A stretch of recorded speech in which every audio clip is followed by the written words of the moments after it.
ಪ್ರಚಲಿತ ಈ ಕಾರ್ಯಕ್ರಮದ ಪ್ರಾಯೋಜಕರು ರೋಹನ್ ಕಾರ್ಪೊರೇಷನ್, ಸಹ ಪ್ರಾಯೋಜಕರು father Muller's charitable trust, SDM college Ujire, VK furniture and electronics. ನಮಸ್ಕಾರ. ವಿಪೂರ್ ವಿಶೇಷ ಕಾರ್ಯಕ್ರಮಕ್ಕೆ ಸ್ವಾಗತ. ನಾನು ತಾರನಾಥ್ ಗಟ್ಟಿ ಕಾಪಿಕಾಡ್. ವೀಕ್ಷಕರೇ, ಈ ದಿವಸದ ನಮ್ಮ ಸಂವಾದ ರಾಷ್ಟ್ರೀಯ ಶಿಕ್ಷಣ ನೀತಿ ಬಗ್ಗೆ. ಈಗಾಗಲೇ ವಿಪೂರ್ ನ್ಯೂಸ್ ಮೂಲಕ ನಾವು ಅನೇಕ ಬಾರಿ ಈ ಒಂದು ರಾಷ್ಟ್ರೀಯ ಶಿಕ್ಷಣ ನೀತಿ 2020 ವಿಚಾರವಾಗಿ ಸಂವಾದ ಮಾತುಕತೆಯನ್ನು ನಡೆಸಿಕೊಂಡು ಬರ್ತಾ ಇದ್ದೇವೆ. ಅದರ ಮುಂದುವರಿದ ಭಾಗವಾಗಿ ಇವತ್ತು ನಾವು ಮತ್ತೆ ರಾಷ್ಟ್ರೀಯ ಶಿಕ್ಷಣ ನೀತಿ ಬಗ್ಗೆ ಮಾತಾಡಲಿಕ್ಕಿದ್ದೇವೆ. ಈ ಸಂದರ್ಭದಲ್ಲಿ ನಮ್ಮ ಜೊತೆಗೆ ಹಿರಿಯ ಶಿಕ್ಷಕರು, ಶಿಕ್ಷಣ ತಜ್ಞರು ಆಗಿರುವಂತಹ ಪ್ರೊಫೆಸರ್ ಎಂ ನರಹರಿ ಅವರಿದ್ದಾರೆ. ನಾನು ನರಹರಿ ಅವರನ್ನು ಪ್ರೀತಿಯಿಂದ ಈ ಒಂದು ಕಾರ್ಯಕ್ರಮಕ್ಕೆ ಸ್ವಾಗತ ಮಾಡ್ತಿದ್ದೇನೆ ಸರ್. ನಮಸ್ಕಾರ. ಎಸ್ ವೀಕ್ಷಕರೇ, ಈ ದಿವಸ ನಮ್ಮ ಜೊತೆಗೆ ಇರುವಂತಹ ಪ್ರೊಫೆಸರ್ ಎಂ ನರಹರಿ ಅವರು ಶಿಕ್ಷಕರಾಗಿ, ಆಡಳಿತಗಾರರಾಗಿ ಮತ್ತು ಶಿಕ್ಷಕರ ಸಂಘಟನೆಯ ಒಬ್ಬ ಮುಂದಾಳುವಾಗಿ, ಜೊತೆಗೆ ಈ ಒಂದು ಶೈಕ್ಷಣಿಕ ವಲಯದಲ್ಲಿ ಒಬ್ಬ ಮೇಧಾವಿ ತಜ್ಞನಾಗಿ ಗುರುತಿಸಿಕೊಂಡವರು.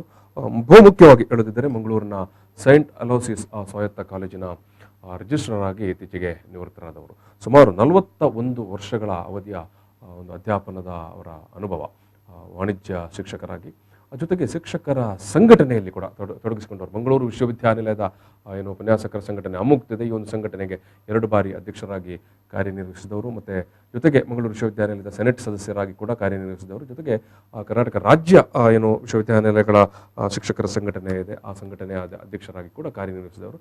ಮತ್ತು ಬಹುತೇಕ ಅಥವಾ ಬಹುಮುಖ್ಯವಾಗಿ ಅವರು ಅವರ ಒಂದು ಈ ಒಂದು ಶಿಕ್ಷಣದ ಅಥವಾ ಅಧ್ಯಾಪನದ ಅಥವಾ ಸಂಘಟನೆ ಸಂದರ್ಭದಲ್ಲಿ ಗುರುತಿಸಲ್ಪಡುವಂಥದ್ದು ಒಬ್ಬ ಶಿಕ್ಷಕರ ನಾಯಕನಾಗಿ, ಯಾವುದೇ ರಾಜಕೀಯ ಅಥವಾ ರಾಜಕೀಯ ಪಕ್ಷ ಅಥವಾ ರಾಜಕೀಯ ಸಂಘಟನೆಯಲ್ಲಿ ತೊಡಗಿಸಿಕೊಳ್ಳದೆ ಕೇವಲ ಶಿಕ್ಷಕರ ಜೊತೆಗೇನೆ ಇದ್ದು ಶಿಕ್ಷಕರ ಸಂಘಟನೆಯ ಮೂಲಕವೇ ರಾಜ್ಯದಲ್ಲಿ ಬಹುದೊಡ್ಡ ಹೆಸರು ಗಳಿಸಿದಂಥ ಒಬ್ಬ ಶಿಕ್ಷಕರ ನಾಯಕ ಯಾರಂತ ಹೇಳಿದರೆ ಅದು ಪ್ರೊಫೆಸರ್ ಎಂ ನರಹರಿ ಅವರು. ಯಾಕೆ ಇವತ್ತು ರಾಷ್ಟ್ರೀಯ ಒಂದು ಶಿಕ್ಷಣ ನೀತಿ ಬಗ್ಗೆ ಅವರು ಮಾತಾಡ್ತಾರೆ ಅಂತ ಹೇಳಿದ್ರೆ, ಈ ಒಂದು ರಾಷ್ಟ್ರೀಯ ಶಿಕ್ಷಣ ನೀತಿ ಘೋಷಣೆಯಾದ ಸಂದರ್ಭದಿಂದ ಇವತ್ತು ನಮ್ಮ ಬಹುತೇಕ ಸಂವಹನಗಳು ನಡೆಯುವಂಥದ್ದು ಸಾಮಾಜಿಕ ಜಾಲತಾಣದಲ್ಲಿ. ಇಂಥ ಸಾಮಾಜಿಕ ಜಾಲತಾಣದಲ್ಲಿ ನಿರಂತರವಾಗಿ ರಾಷ್ಟ್ರೀಯ ಶಿಕ್ಷಣ ನೀತಿಯ ಬಗ್ಗೆ ಬರೆದವರು, ವಿಶ್ಲೇಷಣೆ ಮಾಡಿದವರು ಮತ್ತು ಅದನ್ನು ಪ್ರಸ್ತುತಪಡಿಸಿದವರು, ಮತ್ತು ಅದು ಕೂಡ ಭಾರಿ ಸಮಚಿತ್ತವಾಗಿ ಯಾವುದೇ ಒಂದು ಇಸಮ್ ಆಗಿ ಒಳಗಾಗದೆ ಒಂದು ಸಮಚಿತ್ತದ ದೃಷ್ಟಿಯಲ್ಲಿ, ಒಂದು ಚಿಕಿತ್ಸಕ ದೃಷ್ಟಿಯಲ್ಲಿ ವಿಶ್ಲೇಷಣೆ ಮಾಡಿದವರು ಪ್ರೊಫೆಸರ್ ಎಂ ನರಹರಿ ಅವರು. ಇತ್ತೀಚೆಗಷ್ಟೇ ಅವರು ಮತ್ತು ಈ ಒಂದು ಪುಸ್ತಕ ಶಿಕ್ಷಣ ಮನ್ವಂತರ, ರಾಷ್ಟ್ರೀಯ ಶಿಕ್ಷಣ ನೀತಿ ಬಗ್ಗೆ ಇರುವಂಥ ಒಂದು ಅತ್ಯುತ್ತಮವಾದಂಥ ಕೃತಿ ಮತ್ತು ಕನ್ನಡದಲ್ಲಿ ಬಂದಿರುವಂಥ, ಕರ್ನಾಟಕದಲ್ಲಿ ಬಂದಿರುವಂಥ ಶಿಕ್ಷಣ ನೀತಿಗೆ ಬಗ್ಗೆ ಸಮಗ್ರವಾಗಿ ಬಂದಿರುವಂಥ ವಿಶ್ಲೇಷಣೆ ಒಳಗೊಂಡಂಥ ಒಂದು ಕೃತಿ ಇದು. ಮತ್ತು ಕರ್ನಾಟಕದಲ್ಲಿ ಮೊದಲ ಬಾರಿಗೆ ಇಂಥ ಒಂದು ಕೃತಿ ಪ್ರಕಟ ಆಗಿದೆ. ಸಾಹಿತ್ಯ ಸುಧೆ ಪ್ರಕಾಶನ ಈ ಒಂದು ಕೃತಿಯನ್ನು ಪ್ರಕಾಶನ ಮಾಡಿದೆ. ಮತ್ತು ಮೊನ್ನೆಯಷ್ಟೇ ಉಡುಪಿ ಜಿಲ್ಲಾ ಸಾಹಿತ್ಯ ಪರಿಷತ್ನವರು ಒಂದು ಸಮಾರಂಭದಲ್ಲಿ ಪುಸ್ತಕವನ್ನು ಬಿಡುಗಡೆ ಮಾಡಿದ್ದಾರೆ. ವೀಕ್ಷಕರೇ, ನಾವು ಒಟ್ಟು ಒಂದು ಮೇಲ್ನೋಟದಲ್ಲಿ ಒಂದು ರಾಷ್ಟ್ರೀಯ ಶಿಕ್ಷಣ ನೀತಿ ಬಗ್ಗೆ ಪರಿಚಯಾತ್ಮಕವಾಗಿ ಈ ಒಂದು ಸಂವಾದವನ್ನು ನಿರ್ವಹಣೆ ಮಾಡ್ತಾ ಇದ್ದೇವೆ, ಮಾತಾಡಿಸಿಕೊಂಡು ಬರ್ತಾ ಇದ್ದೇವೆ. ಪ್ರತಿ ವಾರದಲ್ಲಿ ಒಬ್ಬೊಬ್ಬರು ಅತಿಥಿಗಳು, ಶಿಕ್ಷಕರು, ಶಿಕ್ಷಣ ತಜ್ಞರು ಬಂದು ಮಾತಾಡ್ತಾ ಇದ್ದಾರೆ. ಸೊ ಇವತ್ತು ಈ ಒಂದು ಶಿಕ್ಷಣದ ವಿಚಾರ ಬಗ್ಗೆ ಅಥವಾ ಈ ರಾಷ್ಟ್ರೀಯ ಶಿಕ್ಷಣ ನೀತಿ ಬಗ್ಗೆ ಪ್ರೊಫೆಸರ್ ಎಂ ನರಹರಿ ಅವರು ಮಾತನಾಡುವ ಸಂದರ್ಭದಲ್ಲಿ ಒಟ್ಟು ಒಂದು ಈ ಶಿಕ್ಷಣ ನೀತಿಯನ್ನು ನಾನು ಆಗಲೇ ಹೇಳಿದಾಗೆ ನೀವು ಈ ಪುಸ್ತಕವನ್ನು ತಕೊಂಡು ನೋಡಬಹುದು. ಇದರಲ್ಲಿ ಸಮಗ್ರವಾಗಿ ಅವರು ವಿಶ್ಲೇಷಣೆ ಮಾಡಿದ್ದಾರೆ. ಜೊತೆಗೆ ಒಂದು ವೇಳೆ ಓದದಿದ್ದರೆ ನರಹರಿ ಅವರನ್ನು ನೀವು ನರಹರಿ ಅವರ ಫೇಸ್ಬುಕ್ ಖಾತೆಯಲ್ಲಿ ನೋಡಿದರೆ ಸುಮಾರು 37 ಲೇಖನಗಳು ಇದ್ದಾವೆ ಅಲ್ವಾ ಸರ್? ಎಸ್. ಸೊ ಶಿಕ್ಷಣ ನೀತಿ ಬಗ್ಗೆ ಅಷ್ಟು ಸಮಗ್ರವಾಗಿ ಮತ್ತು ದೀರ್ಘವಾಗಿ ಬರೆದವರು ಕನ್ನಡದಲ್ಲಿ ಯಾರು ನಮಗೆ ಸದ್ಯಕ್ಕೆ ಕಾಣಿಸ್ತಾ ಇಲ್ಲ. ಸೊ ಅಷ್ಟು, ಯಾಕಂದರೆ ಮೌಲಿಕವಾದ ಮತ್ತು ಮಾಹಿತಿಪೂರ್ಣವಾದಂಥ ವಿಚಾರಗಳು ಅಲ್ಲಿ ಇದ್ದಾವೆ. ನಾವು ಯಾಕೆ ಈ ಒಂದು ಅಭಿಯಾನವನ್ನು ಮಾಡ್ತಾ ಇದ್ದೇವೆ ಅಂತ ಹೇಳಿದ್ರೆ, ಶಿಕ್ಷಣ ನೀತಿ ಬಗ್ಗೆ ಜನ ಮಾತಾಡಬೇಕು, ಕೇವಲ ಶಿಕ್ಷಕರು, ವಿದ್ಯಾರ್ಥಿಗಳು ಮಾತಂತಲ್ಲ, ಒಟ್ಟು ನಾಗರಿಕ ಸಮಾಜ ಮಾತಾಡಬೇಕಂತ. ನಾನೀಗ ಈ ಒಂದು ಸಂವಾದವನ್ನು ಮುಂದುವರಿಸುವ ಸಂದರ್ಭದಲ್ಲಿ ನಾನು ಪ್ರೊಫೆಸರ್ ನರಹರಿ ಅವರ ಹತ್ರ ಕೇಳುವಂಥದ್ದು, ಸರ್, ಈ ಹೊಸ ಶಿಕ್ಷಣ ನೀತಿ ನೀವು ಹಳೆಯ ಶಿಕ್ಷಣ ನೀತಿಯ ಜೊತೆಗೆ ನೀವು ತುಲನೆ ಮಾಡಿಕೊಂಡು ನೋಡುವಾಗ ಯಾವ ರೂಪದಲ್ಲಿ ಇದು ನಿಮಗೆ ಭಿನ್ನ ಅಂತ ಕಾಣ್ತದೆ, ಅಥವಾ ಹಳೆಯ ನೀತಿಯಲ್ಲಿ ಯಾವುದು ಅಷ್ಟು ಸ್ಪಷ್ಟವಾಗಿರಲಿಲ್ಲ ಅಥವಾ ಸಮಗ್ರವಾಗಿರಲಿಲ್ಲ ಅನ್ನೋದು ನಿಮಗೆ ಅನ್ನಿಸ್ತದೆ ಅಂತ? ಮೊದಲಿಗೆ ಇದ್ರ ಬಗ್ಗೆ ಒಂದೆರಡು ಮಾತು ಹೇಳೋದಕ್ಕಿಂತ ಮೊದಲಿಗೆ 2 ವಿಚಾರಗಳನ್ನು ನಿಮ್ಮಲ್ಲಿ ಹಂಚಿಕೊಳ್ಬೇಕು. ಒಂದನೇದು, ನಾನು V4 ಚಾನಲ್ ಕಾರ್ಯಕ್ರಮಗಳನ್ನು ಇತ್ತೀಚಿನ ದಿವಸಗಳಲ್ಲಿ ನೋಡ್ತಾ ಬಂದಿದ್ದೇನೆ. ತಾವೊಂದು ಮಾತು ಹೇಳಿದ್ರಿ, ಅಭಿಯಾನ ಅಂತ, ಒಂದು ಶಿಕ್ಷಣದ ಅಭಿಯಾನ ಅಂತ. ಅದ್ರ ಬಗ್ಗೆ ನನಗೆ ತುಂಬ ಮೆಚ್ಚುಗೆ ಇದೆ. Thank you. ಯಾಕೆಂತಂದರೆ ಯಾವುದೇ ಒಂದು ನೀತಿ ಒಮ್ಮೆ ಪ್ರಕಟವಾದಾಗ ಅದಕ್ಕೆ ಬಗ್ಗೆ ಸಾಕಷ್ಟು ಸ್ವಾಗತ ಬರುತ್ತೆ ಮತ್ತು ವಿರೋಧಗಳು ಬರುತ್ತೆ, ವಿರೋಧ ಬಂದೇ ಬರುತ್ತೆ ಮತ್ತು ಸಂಭ್ರಮ ಇರ್ತದೆ. ಅದ್ರ ಬಗ್ಗೆ ಏನೋ ಮಾಡಿಬಿಟ್ವಿ ಅಂತ ಅನ್ನೋ ಒಂದು ಮಾತುಗಳು ಬರ್ತವೆ. ಯಾರೂ ಮಾಡದೇ ಇದನ್ನು ನಾವು ಸಾಧಿಸಿದೆ ಅಂತ ಹೇಳೋರು ಇರ್ತಾರೆ. ಆದರೆ ಅದು ನೀತಿಯ ಪ್ರಕಟ ಆದ ತಕ್ಷಣ ಎಲ್ಲವೂ ಬದಲಾವಣೆ ಆಗೋದಿಲ್ಲ. ಇದ್ರ ಬಗ್ಗೆ ನಿರಂತರವಾದ ಚರ್ಚೆ ನಡೀಬೇಕು. ಕೇವಲ ತಜ್ಞರ ಮೂಲಕ ಚರ್ಚೆ ನಡೆದು ಅವರ ಮಟ್ಟದಲ್ಲೇ ಎಲ್ಲ ನಿರ್ಧಾರಗಳನ್ನು ತಗೊಳ್ಳುವಂಥ ಸ್ಥಿತಿ ಬರಬಾರ್ದು. ಇದು ಜನಸಾಮಾನ್ಯರ ಮಟ್ಟದಲ್ಲೂ ಕೂಡ ಈ ಚರ್ಚೆ ಆಗಬೇಕು. ಹಾಗಾಗಿ ಆ ಅಭಿಯಾನಕ್ಕಾಗಿ ನನ್ನ ಮೆಚ್ಚುಗೆ ಒಂದೇದು. ನನ್ನ ಬಗ್ಗೆ ಒಳ್ಳೆ ಮಾತಾಡಿದ್ದೀರಿ, ಕೃತಜ್ಞತೆ. ಮತ್ತು ಯಾವುದೇ ನೀತಿ ಇದೆಯಲ್ಲ, ಇದು ಆಯಾ ಕಾಲಘಟ್ಟಕ್ಕೆ ಅನುಸಾರವಾಗಿ ನಾವು ಪ್ರಪ್ರಥಮವಾಗಿ ನಮ್ಮ ದೇಶಕ್ಕೆ ಸ್ವಾತಂತ್ರ್ಯ ಬಂದ ಮೇಲೆ ಇನ್ನೂ ಮೆಕಾಲೆ ಶಿಕ್ಷಣ ಅಂತ ಜನ ಹೇಳ್ತಾ ಇದ್ದಾರೆ. ನಮಗೆ ಈಗ ಭಾರತೀಯ ಶಿಕ್ಷಣ ಪದ್ಧತಿ ಬಗ್ಗೆ ನಾವು ತುಂಬ ದೀರ್ಘವಾಗಿ ತುಂಬ ಆಳವಾಗಿ 1948-49 ಆಲೋಚನೆ ಮಾಡಲಿಕ್ಕೆ ಪ್ರಾರಂಭ ಮಾಡಿದ್ವಿ. ಡಾಕ್ಟರ್ ರಾಧಾಕೃಷ್ಣನ್ ಸಮಿತಿ ಆವಾಗ ನೇಮಕ ಆಗಿತ್ತು. ಅದಾದಮೇಲೆ 66ರಲ್ಲಿ ಕೊಠಾರಿ ಕಮಿಷನ್ ಬಂತು. ಅದಾದ ನಂತರ ತಮ್ಗೆ ಗೊತ್ತಿರೋ ಹಾಗೆ 84ರಲ್ಲಿ ಹೊಸ ಶಿಕ್ಷಣ ನೀತಿ ಬಂತು. 90ರಲ್ಲಿ ಶಿಕ್ಷಣ ನೀತಿ ಬಗ್ಗೆ ಹೆಚ್ಚು ಸ್ಪಷ್ಟೀಕರಣ ಬೇಕು ಅನ್ನೋ ರೀತಿಯಲ್ಲಿ ಸಾಕಷ್ಟು ಅದ್ರ ಬಗ್ಗೆ ಮತ್ತು ವಿಶ್ಲೇಷಣೆ ಮತ್ತು ಆ ನೀತಿಗೆ ಅನುಕೂಲವಾಗುವಂಥ ಹೊಸ ಕಾರ್ಯಕ್ರಮಗಳನ್ನು ಜೋಡಣೆ ಮಾಡುವಂಥ ಪ್ರಯತ್ನ ನಡೀತು. ಅದಾದ ನಂತರ ರಾಷ್ಟ್ರೀಯ ಮಟ್ಟದಲ್ಲಿ ಹಲವು ಸಂಸ್ಥೆಗಳು ನಿರ್ಮಾಣವಾದವು. ಅಲ್ಲಿ ಕೆಲವು ಆ್ಯಕ್ಟ್ ಆಫ್ ಪಾರ್ಲಿಮೆಂಟಿಂದಲೇ ರಚನೆ ಆಗಿದೆ. ಯಾಕೆಂದರೆ ಶಿಕ್ಷಣ ಅನ್ನೋದು ಬಹಳ ಮುಖ್ಯ ಅನ್ನೋದನ್ನು ನಾವೆಲ್ಲ ಗಮನಿಸಬೇಕು. ಕೆಲವೊಮ್ಮೆ ನಾವು ನಮ್ಮ ಮಕ್ಕಳಿಗೆ ಸ್ಕೂಲಿಗೆ ಕಳಿಸ್ಬೇಕು, ಒಳ್ಳೆ ಸ್ಕೂಲು, ಒಳ್ಳೆ ಶಾಲೆಗೆ ಹೋಗಲಿ, ಇಂಗ್ಲೀಷ್ ಮೀಡಿಯಂ ಶಾಲೆಗೆ ಹೋಗಲಿ, ಒಳ್ಳೆ ಕಲೀಲಿ, ಒಳ್ಳೆ ಉದ್ಯೋಗ ಸಿಗಲಿ, ಅಷ್ಟರ ಮಟ್ಟಿಗೆ ಮಾತ್ರ ನಾವು ಶಿಕ್ಷಣದ ಬಗ್ಗೆ ಯೋಚನೆ ಮಾಡ್ತೀವಿ. ಅದು ಹಾಗಲ್ಲ. ಶಿಕ್ಷಣ ಅನ್ನೋದು ಒಂದು ಸಂಸ್ಕಾರ. ನಾವು ಮನೆಯೊಳಗೆ ನಮ್ಮ ಮಕ್ಕಳನ್ನ ಎಷ್ಟು ಪ್ರೀತಿಯಿಂದ, ಗೌರವದಿಂದ, ಹೆಮ್ಮೆಯಿಂದ ಬೆಳೆಸ್ತೇವೆ, ಅವರನ್ನು ಒಂದು ಒಳ್ಳೆಯ ಮನುಷ್ಯನಾಗಿ ಮಾಡಲಿಕ್ಕೆ ಏನೆಲ್ಲ ಪ್ರಯತ್ನಗಳು ಮಾಡ್ತೇವೆ, ಅದರ ಮುಂದುವರಿಕೆ ಭಾಗವೇ ಶಿಕ್ಷಣ. ಇದನ್ನು ನಮ್ಮ ಇಡೀ ಸಮಾಜ ಅರ್ಥ ಮಾಡ್ಕೊಳ್ಬೇಕು. ಬೇರೆ ಒಂದು ಕೇವಲ ಸ್ಕೂಲ್ ಹೋಗೋದು ಭಾಳ ಇಂಪಾರ್ಟೆಂಟು, ಅಥವಾ ಒಂದು ಪರೀಕ್ಷೆಯಲ್ಲಿ ಪಾಸ್ ಆಗೋದು, ಅರಿವಿಲ್ಲದ ಶಿಕ್ಷಣಕ್ಕೆ ಯಾವ ಅರ್ಥವೂ ಇರೋದಿಲ್ಲ. ಶಿಕ್ಷಣ ತಗೊಂಡ ತಕ್ಷಣ ಒಂದು ಒಳ್ಳೆ ಉದ್ಯೋಗ ಪಡೆದ ತಕ್ಷಣ ಸಮಾಜ ಭಾಳ ಒಳ್ಳೆ ಸಮಾಜ ಆಗತ್ತೆ ಅಂತ ಅರ್ಥ ಅಲ್ಲ. ಈ ಒಂದು ಅರಿವು ಬರೋ ಹಾಗೆ, ಒಂದು ಸಂಸ್ಕಾರ ಸಿಗೋ ಹಾಗೆ, ಮತ್ತು ಬದುಕು ಕಟ್ಟಿಕೊಳ್ಳೋ ಜೊತೆಗೆ ರಾಷ್ಟ್ರವನ್ನು ಕಟ್ಟುವಂಥದ್ದು, ಒಂದು ರಾಷ್ಟ್ರೀಯತೆ ಭಾವ ಮತ್ತು ನಮ್ಮ ಸಂಸ್ಕೃತಿ ಪರಂಪರೆಯನ್ನು ಉಳಿಸ್ಕೊಳ್ಳೋವಂಥ ಭಾವ ಇವೆಲ್ಲ ಬೆಳಿಬೇಕು. ಹೀಗೆ ಅನೇಕ ರಾಷ್ಟ್ರೀಯ ಸಂಸ್ಥೆಗಳು ಇದೆ. ಉನ್ನತ ಶಿಕ್ಷಣದಲ್ಲಿ ನಾವು UGC ಸಂಸ್ಥೆನ ಸ್ಥಾಪನೆ ಮಾಡಿದೆವು, ಮತ್ತು ಈ ಶಾಲಾ ಶಿಕ್ಷಣದಲ್ಲಿ NCERT, ಈಗ ಟೀಚರ್ ಎಜುಕೇಷನ್ ಬಗ್ಗೆ, ಹೀಗೆ ಅದು ರಾಜ್ಯ ಮಟ್ಟದಲ್ಲಿ, ಕೇಂದ್ರ ಮಟ್ಟದಲ್ಲಿ. ಯಾಕೆಂದರೆ ಶಿಕ್ಷಣ ಅನ್ನೋದು ಕೇವಲ ಕೇಂದ್ರ ಸರ್ಕಾರದ ಜವಾಬ್ದಾರಿ ಅಲ್ಲ, ಬಹಳ ಕಡಿಮೆ ಜವಾಬ್ದಾರಿ ಕೇಂದ್ರ ಸರ್ಕಾರದ್ದು. ಆದರೆ ಹೆಚ್ಚು ಸುದ್ದಿ ಆಗ್ತಾ ಇರೋದು ಕೇಂದ್ರ ಸರ್ಕಾರದ, ಹೆಚ್ಚು ಜವಾಬ್ದಾರಿ ಇರೋದು ರಾಜ್ಯ ಸರ್ಕಾರಕ್ಕೆ. ರಾಜ್ಯ ಸರ್ಕಾರಗಳು ಏಕಮುಖವಾಗಿ ರಾಜ್ಯ ಸರ್ಕಾರಗಳು ಈ ನೀತಿಯನ್ನು ಅಳವಡಿಸ್ಲಿಕ್ಕೆ ಸಾಧ್ಯವೇ ಇಲ್ಲ. ಅದು ಕೇಂದ್ರ ಸರ್ಕಾರದ ಅನುಮತಿ ಬೇಕು. ಕೇಂದ್ರ ಸರ್ಕಾರದ ನೀತಿ ಈ ಅನುಷ್ಠಾನಗೊಳಿಸ್ಲಿಕ್ಕೆ ಮಾತ್ರ ರಾಜ್ಯ ಸರ್ಕಾರ. ಕೆಲವು ರಾಜ್ಯ ಸರ್ಕಾರಗಳು ನಾವೇ ಮೊದಲು ಶಿಕ್ಷಣ ನೀತಿಯನ್ನು ಅಳವಡಿಸ್ಕೊಳ್ತೇವೆ, ನಾವು ಮೊದಲು ಇಂಪ್ಲಿಮೆಂಟ್ ಮಾಡ್ತೇವೆ ಅಂತ ಹೇಳ್ತಾರೆ. ಹಾಗೆ ಮಾಡಲಿಕ್ಕೆ ನನ್ನ ದೃಷ್ಟಿಯೊಳಗೆ ಹಾಗೆ ಯಾವುದೋ ಒಂದೊಂದು ಪೀಸ್ ಮೀಲ್ ಅಂತ ಹೇಳ್ತೇವಲ್ಲ, ಅಲ್ಲಲ್ಲಿ ಸ್ವಲ್ಪ ಜೋಡಣೆ ಮಾಡೋದು, ಅದು ಹಾಗೆ ಮಾಡಲಿಕ್ಕೆ ಆಗೋದಿಲ್ಲ. ಸೊ ಇದು ನಿರಂತರವಾಗಿ ನಡ್ಕೊಂಡು ಬಂದಿದೆ. ಕೆಲವು ವರ್ಷಗಳ ನಂತರ ಈಗ ನಿರ್ದಿಷ್ಟವಾಗಿ ಮತ್ತೊಂದು ಶಿಕ್ಷಣ ನೀತಿ ಬಂದಿದೆ. ಈಗಿನ ಕಾಲಘಟ್ಟದಲ್ಲಿ ಇಲ್ಲಿವರೆಗಿನ ಪರಿಸ್ಥಿತಿಯನ್ನು ಅವಲೋಕನ ಮಾಡಿ ನಮಗೆ ಎಂಥ ರೀತಿಯಾದ ಶಿಕ್ಷಣ ಬೇಕು, ನಮ್ಮಲ್ಲಿರ್ತಕ್ಕಂಥ ಸಮಸ್ಯೆಗಳು ಏನು, ಹೆಚ್ಚು ಜನರನ್ನು ನಾವು ಹೇಗೆ ತಲುಪಬಹುದು ಅನ್ನೋ ದೃಷ್ಟಿಯಿಂದ ಈ ಹೊಸ ಶಿಕ್ಷಣ ನೀತಿ 2020 ಈಗ ಘೋಷಣೆ ಆಗಿದೆ. ಇದರ ಮೇಲೆ ನಾವೀಗ ಚರ್ಚೆ ಮಾಡ್ತಾ ಇದ್ದೇವೆ. ಅವರು ಕಾರ್ಯಪಡೆ ರಚನೆ ಆಗ್ತಾ ಇದೆ, ಕೆಲವು ಪ್ರಕ್ರಿಯೆಗಳು ಪ್ರಾರಂಭ ಆಗಿವೆ. ರಾಜ್ಯ ಸರ್ಕಾರಗಳು ಕೂಡ ಬಹಳ ಗಂಭೀರವಾಗಿ ಮಾತಾಡ್ತಾ ಇವೆ. ಮಾತಾಡೋದಕ್ಕೂ ಕಾರ್ಯರೂಪಕ್ಕೆ ತರಲಿಕ್ಕೂ ತುಂಬ ವ್ಯತ್ಯಾಸ ಇರುತ್ತೆ. ತರಲಿ ಅಂತ ಅನ್ನೋದು ಆಶಯ ಅಷ್ಟೇ. ನಾವೆಲ್ಲ ನಿವೃತ್ತಿ ಆದವರು, ಸಾಕಷ್ಟು ವರ್ಷಗಳ ಕಾಲ ಈ ಕ್ಷೇತ್ರದಲ್ಲಿ ಕೆಲಸ ಮಾಡಿದವರು, ನಮಗೊಂದು ಆಸಕ್ತಿ ಇದೆ. ಆ ಆಸಕ್ತಿ ದೃಷ್ಟಿಯಿಂದ ನಾನು ಇದರಲ್ಲಿ ಹೆಚ್ಚು ಪಾಲ್ಗೊಳ್ತಾ ಇದ್ದೆ. ಎಸ್ ಎಸ್ ಎಸ್ ವೀಕ್ಷಕರೇ, ನಾವು ಒಂದು ಸಣ್ಣ ಬ್ರೇಕ್ ತೆಗೆದು ಬ್ರೇಕ್ ನಂತರ ನಾವು ನೇರವಾಗಿ ಪ್ರಮುಖವಾಗಿ ಈ ಹೊಸ ಶಿಕ್ಷಣ ನೀತಿ ಏನು ಹೇಳುತ್ತೆ, ಅದು ಉನ್ನತ ಶಿಕ್ಷಣದ ಬಗ್ಗೆ ಇರ್ಬೋದು ಅಥವಾ ಪೂರ್ವ ಪ್ರಾಥಮಿಕ ಶಿಕ್ಷಣದ ಇರ್ಬೋದು ಅಥವಾ ಪ್ರೌಢ ಶಿಕ್ಷಣದ ಬಗ್ಗೆ ಇರ್ಬೋದು, ಏನು ಹೇಳುತ್ತೆ ಅನ್ನೋದ್ರ ಬಗ್ಗೆ ನಾವು ಚರ್ಚೆ ಮಾಡ್ತೇವೆ. ಬಟ್ ಈಗ ಒಂದು ಸಣ್ಣ ಬ್ರೇಕ್. ಪ್ರಚಲಿತ ಈ ಕಾರ್ಯಕ್ರಮದ ಪ್ರಾಯೋಜಕರು ರೋಹನ್ ಕಾರ್ಪೊರೇಷನ್, ಸಹ ಪ್ರಾಯೋಜಕರು father Muller's charitable trust, SDM college Ujire, VK furniture and electronics. Yes, ರಾಷ್ಟ್ರೀಯ ಶಿಕ್ಷಣ ನೀತಿ ಬಗ್ಗೆ ನಾವು ಇವತ್ತು ಈ ಒಂದು ಸಂವಾದವನ್ನು ನಡೆಸ್ತಾ ಇದ್ದೇವೆ. ಈ ಸಂದರ್ಭದಲ್ಲಿ ನಮ್ಮ ಜೊತೆಗೆ ಮಂಗಳೂರಿನ ಸೆಂಟ್ ಅಲೋಸಿಸ್ ಕಾಲೇಜಿನ ನಿವೃತ್ತ ರಿಜಿಸ್ಟ್ರಾರ್ ಆಗಿರುವಂಥ ಪ್ರೊಫೆಸರ್ ಎಂ ನರಹರಿ ಅವರಿದ್ದಾರೆ. ನರಹರಿ ಅವರು ಬಹುಮುಖ್ಯವಾಗಿ ರಾಷ್ಟ್ರೀಯ ಶಿಕ್ಷಣ ನೀತಿ ಬಗ್ಗೆ ನಿರಂತರವಾಗಿ ಸರಣಿ ಲೇಖನಗಳನ್ನು ಬರೆದವರು ಮತ್ತು ಇತ್ತೀಚೆಗೆ ಅವರ ಏನು ಶಿಕ್ಷಣ ಮನ್ವಂತರ ಅನ್ನುವಂಥ ಈ ಒಂದು ಕೃತಿ ಕೂಡ ಬಿಡುಗಡೆ ಆಗಿದೆ. ಇದು ಕನ್ನಡದಲ್ಲಿ ಬಂದಿರುವಂಥ ಏನು ರಾಷ್ಟ್ರೀಯ ಶಿಕ್ಷಣ ನೀತಿ ಬಗ್ಗೆ ಬಂದಿರುವಂಥ ಸಮಗ್ರ ವಿಶ್ಲೇಷಣೆ ಇರುವಂಥ ಒಂದು ಒಳ್ಳೆಯ ಕೃತಿ ಮತ್ತು ಇದು ಕನ್ನಡದಲ್ಲಿ ಬಂದಿರುವಂಥ ಪ್ರಥಮ ಕೃತಿ.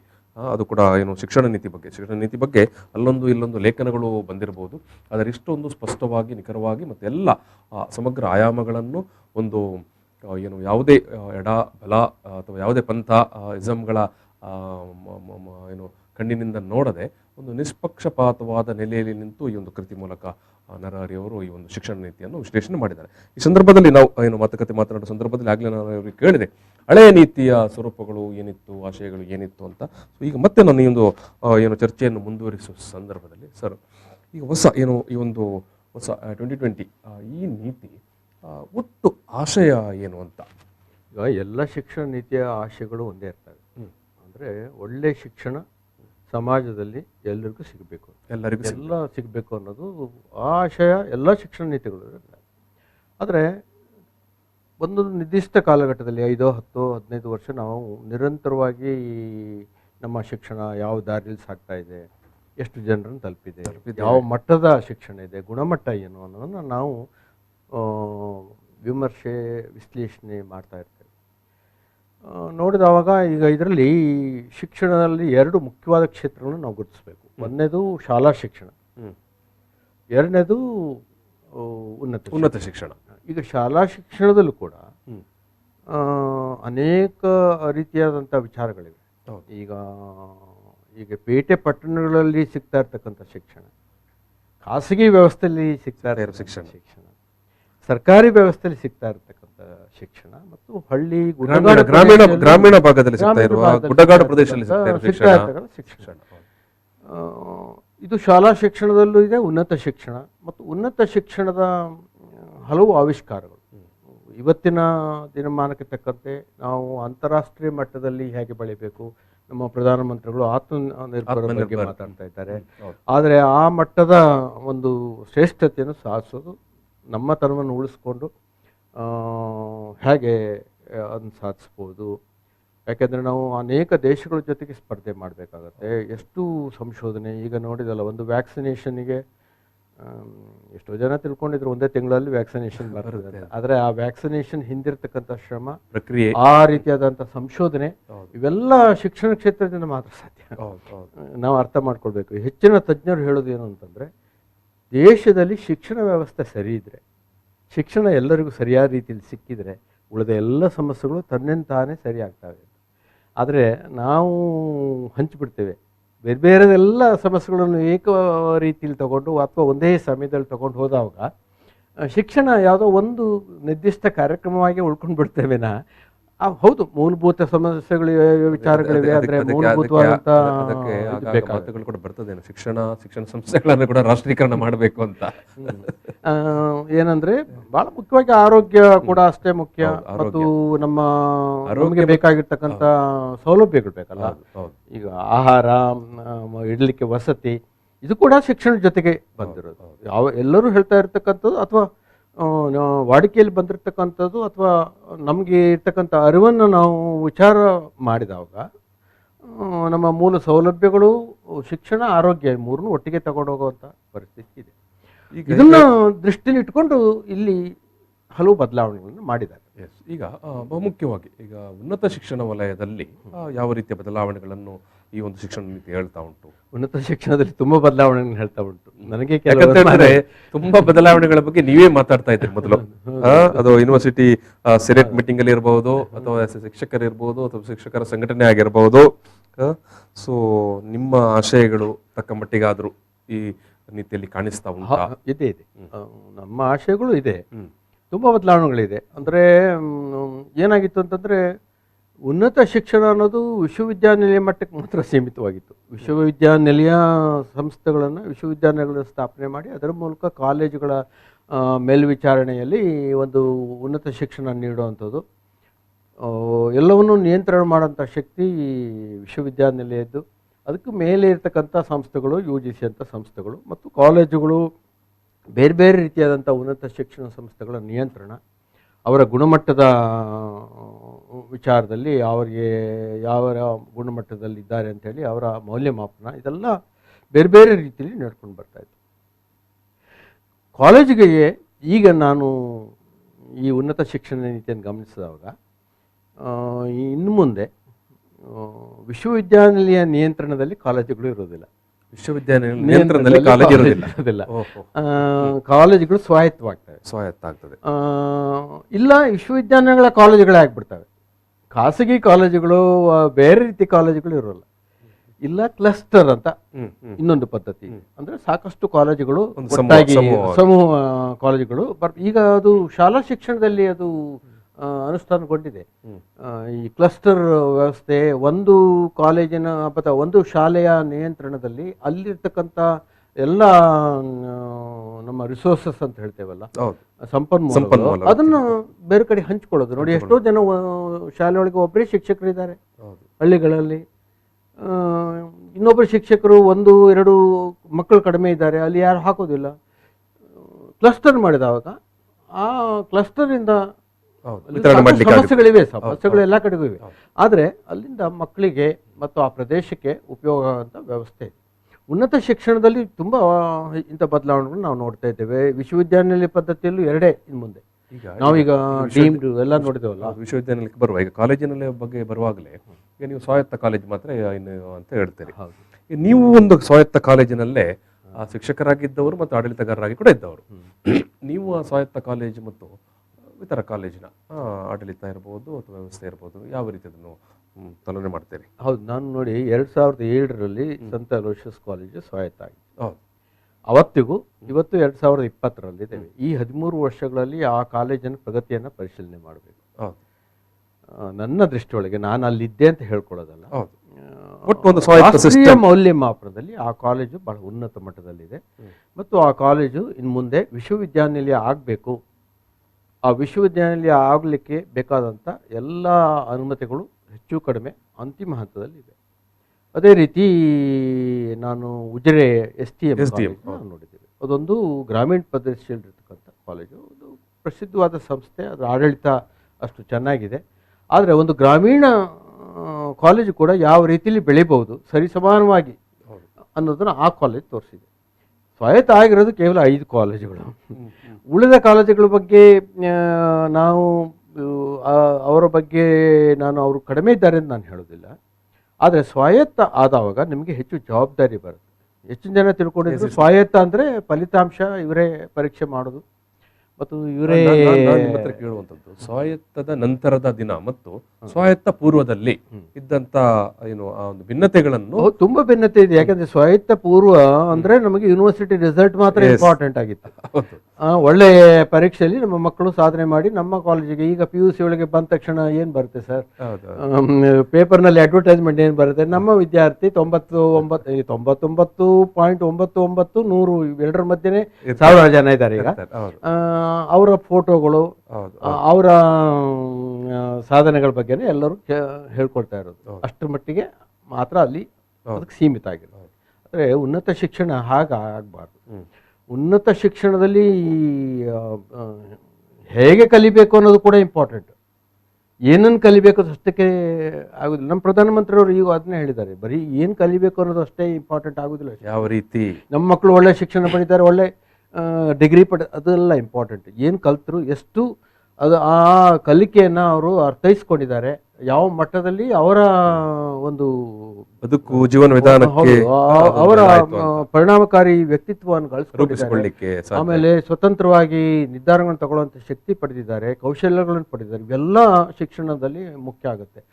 ಸೊ ಆ ದೃಷ್ಟಿಯೊಳಗೆ ಆ ಕಾಲೇಜು ಸಂಶೋಧನೆ ಇರಲಿ, ಎಕ್ಸ್ಟೆನ್ಷನ್ ಅಂತ ಹೇಳ್ತೇವೆ, ಬೇರೆ ಬೇರೆ ಚಟುವಟಿಕೆಗಳಿರಲಿ, ಸಾಂಸ್ಕೃತಿಕ ಚಟುವಟಿಕೆಗಳಿರಲಿ, ಚಟುವಟಿಕೆಗಳಿರಲಿ, ಇವೆಲ್ಲ ಕ್ಷೇತ್ರಗಳಲ್ಲೂ ಸಾಕಷ್ಟು ಸಾಧನೆಗಳನ್ನು ಮಾಡಲಿಕ್ಕೆ ಸಾಧ್ಯತೆ ಆಗಿದೆ. ಎಲ್ಲ ಜವಾಬ್ದಾರಿನೂ ಆ ಕಾಲೇಜೇ ವಹಿಸ್ಕೊಳ್ಬೇಕಾಗಿತ್ತು, ಅದನ್ನು ನಿರ್ವಹಿಸಿದೆ. ಫಲಿತಾಂಶ ಬಗ್ಗೆ ನಾವು ಆ ರೀತಿ ತಲೆ ಕೆಡಿಸಿಕೊಳ್ಳಿ. ಸ್ವಾಯತ್ತ ಪೂರ್ವಕ್ಕಿಂತಲೂ ಸ್ವಾಯತ್ತದ ಬಂದ ನಂತರ ಬಹು ದೊಡ್ಡ ಒಂದು ಏನು ನಿರ್ಣಾಯಕವಾಗಿ ಬದಲಾವಣೆಯನ್ನು ತೋರಿಸಿತ್ತು ಅಂತ. ಹೌದು, ಅದಕ್ಕೋಸ್ಕರನೇ ಅದು ವಿಶ್ವವಿದ್ಯಾನಿಲಯ ಆಗ್ಲಿಕ್ಕೆ ಪ್ರಯತ್ನ ಮಾಡ್ತಾ ಇರೋದು. ಇಲ್ಲಿ ಹೋದ್ರೆ ನಾವು ಮತ್ತೆ ಕಾಲೇಜಿಗೆ ವಾಪಸ್ ಹೋಗ್ತಾ ಇದ್ವಲ್ಲ, ನಮ್ಗೆ ಬೇಡ ಆಯ್ತು ಅಂತ. ಸೊ ಹಾಗಾಗಿ ಈಗ ಹೊಸ ರಾಷ್ಟ್ರೀಯ ಶಿಕ್ಷಣ ನೀತಿ ಕೂಡ ಸ್ವಾಯತ್ತ ಕಾಲೇಜುಗಳ ಬಗ್ಗೆ ಅವ್ರು ಸ್ವತಂತ್ರವಾಗಿ ಸ್ವಾಯತ್ತ ಅಂದ್ರೆ ಏನು, ಸ್ವತಂತ್ರವಾಗಿರಬೇಕು, ತುಂಬ ಇನ್ನೋವೇಟಿವ್ ಆಗಿರಬೇಕು, ಒಂದು ಕ್ರಿಯೇಟಿವ್ ಆಗಿರಬೇಕು, ಮತ್ತು ಆ ಸಂಸ್ಥೆಯಲ್ಲಿ ಮಕ್ಕಳಿಗೆ ಅತ್ಯುತ್ತಮ ಗುಣಮಟ್ಟದ ಶಿಕ್ಷಣ ಸಿಗಬೇಕು ಎಲ್ಲ ರೀತಿಯಲ್ಲಿ. ಅಂಥ ಕಾಲೇಜುಗಳು ಇಡೀ ದೇಶದಲ್ಲಿ 15, ಈಗ ನೀವು ನಂಬ್ತಿರೋ ಇಲ್ವೋ, 50,000 ಕಾಲೇಜ್ ಇದೆ ಈಗ. 45,000ರಿಂದ 50,000 ದಿವಸ ಕಾಲೇಜುಗಳು ಬರ್ತಾ ಇವೆ. 20 ಮಕ್ಕಳಿದ್ದದ್ದು ಕಾಲೇಜು, 30 ಮಕ್ಕಳು ಮಹಡಿ ಮೇಲೆ, ಒಂದು ಎಲ್ಲೋ ಕಟ್ಟಡದಲ್ಲಿ ಎಲ್ಲೋ ಒಂದ್ ಕಡೆ ಓದ್ತಾ ಇದ್ದಾರೆ ಅಂತ. ಹಾಗಲ್ಲ, ಶಿಕ್ಷಣ ಹೇಗಿರ್ಬೇಕು, ಅದಕ್ಕೆ ಪೂರಕವಾದಂಥ ವ್ಯವಸ್ಥೆಗಳು ಹೇಗಿರಬೇಕು, ಅದನ್ನ ನಾವು ಎಲ್ಲೋ ಒಂದು ಕಡೆಗೆ ಮರೆತುಬಿಟ್ಟು ಸೌಕರ್ಯಗಳು ಅಲ್ಲಿ ಹೇಗೆ ಸೌಕರ್ಯ ಮತ್ತು ಬೆಳಿಬೇಕಾದ್ರೆ ಈಗ ಕ್ರೀಡಾ ವ್ಯವಸ್ಥೆ ಇಲ್ಲದೆ ಹೇಗೆ ಬೆಳೆಯೋದು ಮಕ್ಕಳು? ಬರೀ ಓದಿದ್ದು ಸಾಕಾಗತ್ತಾ? ಅಥವಾ ಬೇರೆ ರೀತಿಯಲ್ಲಿ ಅವರಿಗೆ ಒಂದು ಚಟುವಟಿಕೆ ಮಾಡಲಿಕ್ಕೆ ಒಂದು ಸಾಂಸ್ಕೃತಿಕ ಕಾರ್ಯಕ್ರಮಗಳು ಎಲ್ಲಿ ಮಾಡೋದು? ಎಲ್ಲ ಮಂಗಳ ಸ್ಟೇಡಿಯಂನಲ್ಲಿ ಮಾಡ್ಲಿಕ್ಕಾಗತ್ತಾ? ಅದನ್ನೇ ನಮ್ಮ ಸ್ಟೇಡಿಯಂ ಅಂತ ತೋರಿಸೋರು ಇದ್ದಾರೆ. ಆ ರೀತಿ ಅಲ್ಲ ಶಿಕ್ಷಣ. ಸ್ವಾಯತ್ತ ಸಂಸ್ಥೆ ಆ ರೀತಿಯಲ್ಲಿ ಸಮಗ್ರವಾಗಿ ಬೆಳಿಬೇಕು ಅಂತ ಕಾಲೇಜು, ವಿಶ್ವವಿದ್ಯಾನಿಲಯವೂ ಹಾಗೆ ಬೆಳಿಬೇಕು. ಅದಕ್ಕೋಸ್ಕರನೇ ಈಗ ಹೊಸ ಶಿಕ್ಷಣ ನೀತಿಯಲ್ಲಿ 2 ವಿಶ್ವವಿದ್ಯಾನಿಲಯ. ನಮ್ಮದು ಖಾಸಗಿ ವಿಶ್ವವಿದ್ಯಾನಿಲಯಗಳು ಬಂದು ಡೀಮ್ಡ್ ಅಂತ ಆಯಿತು, ಪ್ರೈವೇಟ್ ಅಂತ ಆಯಿತು. ಜನರಿಗೆ ಕನ್ಫ್ಯೂಷನ್ ಸ್ಟಾರ್ಟ್ ಆಯಿತು, ಯಾವ್ದು ಇದು ಯೂನಿವರ್ಸಿಟಿ, ಡೀಮ್ಡ್ ಅಂದ್ರೆ ಏನು, ಈ ಪ್ರೈವೇಟ್ ಯೂನಿವರ್ಸಿಟಿ ಅಂದ್ರೆ ಏನು, ಮತ್ತೆ ಎಲ್ಲರೂ ಡಿಗ್ರಿ ಕೊಡೋರು, ಎಲ್ಲರೂ ಡಾಕ್ಟರೇಟ್ ಕೊಡೋರೆ. ನಾವು ಸಣ್ಣ ಬ್ರೇಕ್ ತಗೊಳ್ಳೋಣ ಸರ್. ಬ್ರೇಕ್ ನಂತರ ಮತ್ತೆ ವಿಚಾರದ ಬಗ್ಗೆ ಚರ್ಚೆ ಮುಂದುವರಿಸುವ. ವೀಕ್ಷಕರೇ, ಈಗ ಒಂದು ಸಣ್ಣ ಬ್ರೇಕ್ ನಂತರ ಮತ್ತೆ ಏನು ರಾಷ್ಟ್ರೀಯ ಶಿಕ್ಷಣ ನೀತಿ ಬಗ್ಗೆ ಸಂವಾದ ಮುಂದುವರಿತದೆ. ಪ್ರಚಲಿತ ಈ ಕಾರ್ಯಕ್ರಮದ ಪ್ರಾಯೋಜಕರು ರೋಹನ್ ಕಾರ್ಪೊರೇಷನ್, ಸಹ ಪ್ರಾಯೋಜಕರು father Muller's charitable trust, SDM college Ujire, VK furniture and electronics. ರಾಷ್ಟ್ರೀಯ ಶಿಕ್ಷಣ ನೀತಿ ಬಗ್ಗೆ ಈ ಒಂದು ಸಂವಾದವನ್ನು ನಾವು ನಡೆಸ್ತಾ ಇದ್ದೇವೆ. ಈ ಸಂದರ್ಭದಲ್ಲಿ ನಮ್ಮ ಜೊತೆಗೆ ಮಂಗಳೂರಿನ ಸೈಂಟ್ ಅಲೋಸಿಯಸ್ ಕಾಲೇಜಿನ ನಿವೃತ್ತ ರಿಜಿಸ್ಟ್ರಾರ್ ಆಗಿರುವಂತಹ ಪ್ರೊಫೆಸರ್ ಎಂ ನರಹರಿ ಅವರಿದ್ದಾರೆ. ಈಗಾಗಲೇ ನಾವು ಈ ಒಂದು ರಾಷ್ಟ್ರೀಯ ಶಿಕ್ಷಣ ನೀತಿಯ ಏನು ಆಶಯ ಏನು ಮತ್ತು ಮೂಲ ಉದ್ದೇಶ ಏನು ಮತ್ತು ಹೊಸ ರಾಷ್ಟ್ರೀಯ ಶಿಕ್ಷಣ ನೀತಿ ಯಾವೆಲ್ಲ ವಿಚಾರದ ಬಗ್ಗೆ ಬೆಳಕು ಚೆಲ್ತದೆ ಅನ್ನೋ ಬಗ್ಗೆ ಮಾತಾಡ್ತಾ ಇದ್ದೆವು. ಈ ಒಂದು ಸಂವಾದವನ್ನು ಮತ್ತೆ ಮುಂದುವರಿಸುವ ಸಂದರ್ಭದಲ್ಲಿ ಬಹುಮುಖ್ಯವಾಗಿ ಅಂದರೆ ಜನರು, ನಾಗರಿಕರು, ವಿದ್ಯಾರ್ಥಿಗಳು, ಶಿಕ್ಷಕರು ಎಲ್ಲರೂ ಮಾತನಾಡುವಂಥದ್ದು ಅಥವಾ ಕೇಳುವಂಥದ್ದು ಈ ಹೊಸ ರಾಷ್ಟ್ರೀಯ ಶಿಕ್ಷಣ ನೀತಿಯಲ್ಲಿ ಪ್ರಮುಖವಾದ ಆ ಬದಲಾವಣೆಗಳು ಏನು ಅಂತ. ಸರ್, ಈಗ ಒಟ್ಟು ಈ ಒಂದು ಶಿಕ್ಷಣ ನೀತಿ, ಹೊಸ ಶಿಕ್ಷಣ ನೀತಿ ಬಹುಮುಖ್ಯವಾಗಿ ಉನ್ನತ ಶಿಕ್ಷಣ ವಲಯದಲ್ಲಿ ಮತ್ತು ಪ್ರೌಢ ಅಥವಾ ಪೂರ್ವ ಪ್ರಾಥಮಿಕ ಅಥವಾ ಪ್ರಾಥಮಿಕ ಶಿಕ್ಷಣ ವಲಯದಲ್ಲಿ ತಂದಿರುವಂಥ ಪ್ರಮುಖ ಬದಲಾವಣೆಗಳು ಅಥವಾ ಒಂದು ಸ್ಟ್ರಕ್ಚರಲ್ ಲೆವೆಲಲ್ಲಿ ತಂದಿರುವಂಥ ಬದಲಾವಣೆ ಏನಿರ್ಬೋದು ಅಥವಾ ಆಶಯಗಳು. ಈಗ ನಾವು ಶಾಲಾ ಶಿಕ್ಷಣದಲ್ಲೂ ಕೂಡ ಕೆಲವು ಮೂಲಭೂತವಾದಂಥ ಬದಲಾವಣೆಗಳನ್ನು ಮಾಡಿದ್ದೇವೆ, ಮಾಡಲಾಗಿದೆ. ಅದೇ ರೀತಿ ಉನ್ನತ ಶಿಕ್ಷಣದಲ್ಲೂ ಕೂಡ ಸಾಕಷ್ಟು ಬದಲಾವಣೆಗಳನ್ನು ಮಾಡಿದೆ. ಬಹಳ ಸಂಕ್ಷಿಪ್ತವಾಗಿ ತುಂಬಾ ಹೇಳಲಿಕ್ಕೆ ಇದೆ ಈ ವಿಷಯದಲ್ಲಿ, ವಿಸ್ತಾರವಾಗಿ ಮಾತನಾಡಬೇಕಾದ ವಿಚಾರ. ಹೇಳುವಂತ ಪ್ರಯತ್ನ. ಹಾಗಾಗಿ ನಾವು ಪ್ರತಿ ವಾರ ಏನಂತಂದ್ರೆ ಇಡೀ ರಾಷ್ಟ್ರಕ್ಕೆ ಒಂದು ನೀತಿಯನ್ನ ನಾವು ವಿಶ್ಲೇಷಣೆ ಮಾಡಬೇಕಾಗತ್ತೆ. ಯಾವುದೋ ಒಂದು ಪ್ರದೇಶಕ್ಕೆ ಅಥವಾ ಒಂದು ವರ್ಗದ ಜನರಿಗೆ ಸೀಮಿತವಾಗಿ ನಾವು ಈ ಒಂದು ರಾಷ್ಟ್ರೀಯ ನೀತಿಯನ್ನು ವಿಶ್ಲೇಷಣೆ ಮಾಡಲಿಕ್ಕೆ ಆಗೋದಿಲ್ಲ.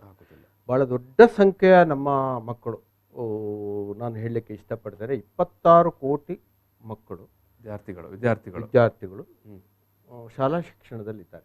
ಇನ್ನೂ 4 ಕೋಟಿ ಹೊರಗಡೆ ಉಳಿದಿದ್ದಾರೆ. ಇಷ್ಟು ನಾವು ಪ್ರಯತ್ನ ಮಾಡಿದ್ರು, ಈ 26 ಕೋಟಿ ಸೆಕೆಂಡರಿ ಶಿಕ್ಷಣಕ್ಕೆ ಬರೋಷ್ಟೊತ್ತಿಗೆ ಮತ್ತೆ ಒಂದು 10-20% ಅಲ್ಲಿಂದ ಶಾಲೆಯಿಂದ ಹೊರಗಡೆ ಹೋಗ್ಬಿಡ್ತಾರೆ.